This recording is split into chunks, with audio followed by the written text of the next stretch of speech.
Oke, assalamualaikum warahmatullahi wabarakatuh. Salam jumpa lagi bersama channel Rapio, channel lagi semangat khususnya di dunia peternakan, yaitu peternakan, masih menjalankan peternakan bebek telur. Dan untuk hari ini semoga teman-teman dalam keadaan sehat walafiat, karena kesehatan adalah rezeki yang tak terhingga yang diberikan oleh Allah Subhanahu wa taala, yang wajib kita syukuri teman-teman.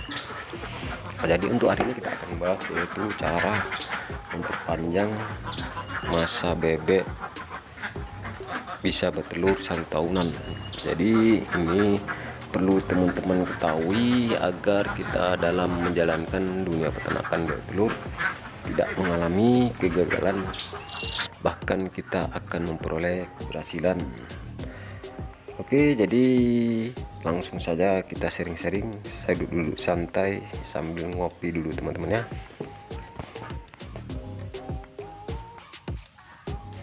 Oke teman-teman, sedulur-sedulur semuanya, jadi yang pasti dalam dunia peternakan bebek telur ini yang kita harapkan adalah keberhasilan teman-teman. Jadi yang kita bahas yaitu masih seputar peternakan bebek telur sistem kandang atau sistem kering. Jadi untuk masa produksi bebek telur ini tergantung perawatan kita masing-masing, jadi teman-teman, agar bebek itu di saat produktif bisa bertelur langgeng ataupun jangka panjang 1 tahunan. Jadi yang pertama-tama untuk bebek ternakan bebek telur ini ada tahap masa produksi tuh. Jadi untuk tahap yang pertama itu periode pertama bertelur, di saat kita memasukkan bebek telur dari baya, nanti kita masukkan ke dalam, yaitu masa periode pertama lah, kita menuju fase periode pertama itu kisaran mungkin bertelur itu kisaran dia 7 bulanan teman, 7 bulanan. Sedangkan cara kita untuk merawat agar bebek ini bisa bertelur jangka panjang, jadi ini bisa kita ikuti perjalanan bebek telur yaitu fase di periode kedua teman.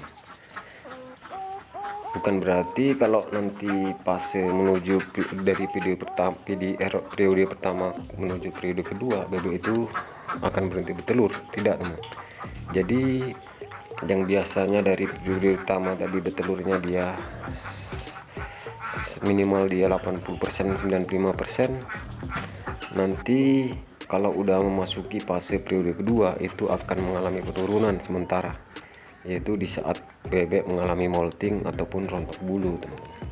Jadi nanti untuk produksi akan mengalami penurunan, dia lama kelamaan bisa berproduksi biasanya dia 80-90% menjadi kisaran dia 50%.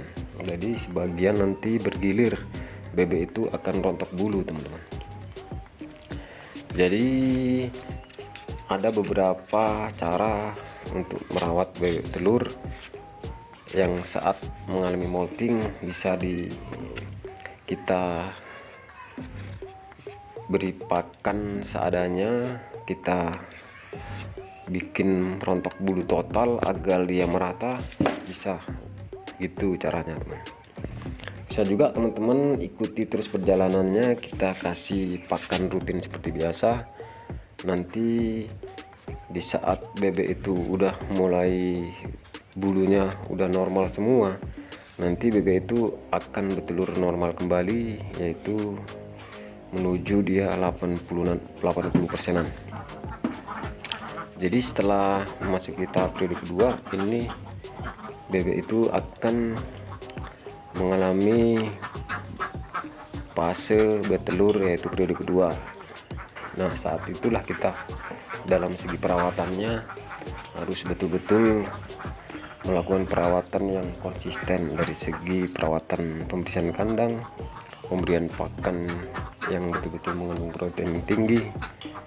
Jadi pemberian vitamin harus kita perhatikan betul-betul, karena di fase periode kedua ini bebek itu memang bertelur akan berproduksi 1 tahunan, minimal dia bisa produksi 80%.